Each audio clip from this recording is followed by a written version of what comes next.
Hey there, quilting friends. Welcome back to my sewing room. Today I have a little bit of a dilemma. And it's a dilemma that quilters often have, and that is having too many projects on the go at once. And so I'm in my sewing room today for the first time in a while because I've been busy with, you know how life gets in the way, DIY projects around the house that have to get done.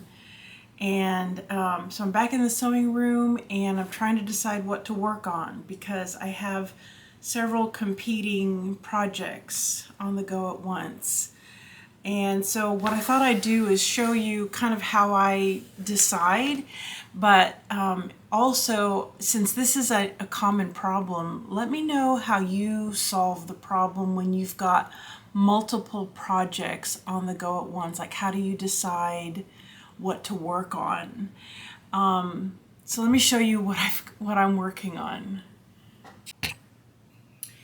Before I got the DIY bug, this was a project that I had started, and it's from this pattern here, and it's the pattern of the flowered table runner. I love table runners, and I have a lot of them, but I never have enough. So my local quilt store had bagged up a set of fabric for this table runner, and this is what I had cut up, or at least started to work on a table runner for my kitchen.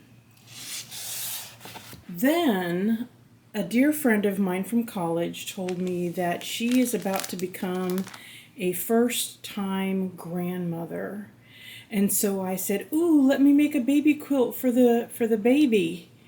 And I'm going to use the pattern that I did in my last video, but a smaller version of it, where there's an applique center panel and then a grid with some scallops around it. So I recently went on the October shop hop and I got all the fabric that I need for that.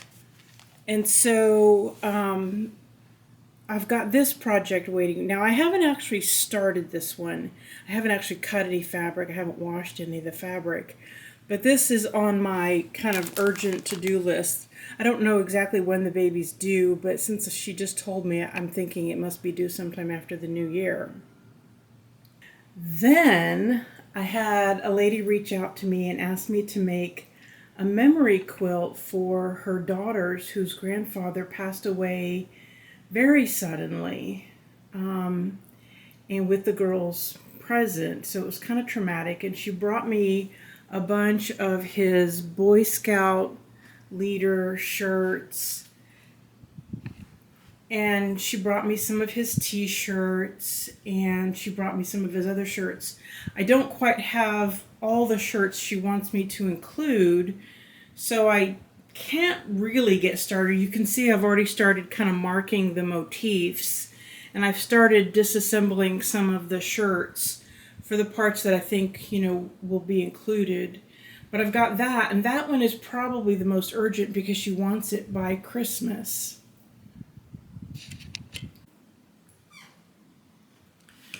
Ordinarily, I would put off a commissioned project quilt until I had my other quilts and my other projects finished, but this project really kind of touched my heart, and I felt like I really wanted to help this family out.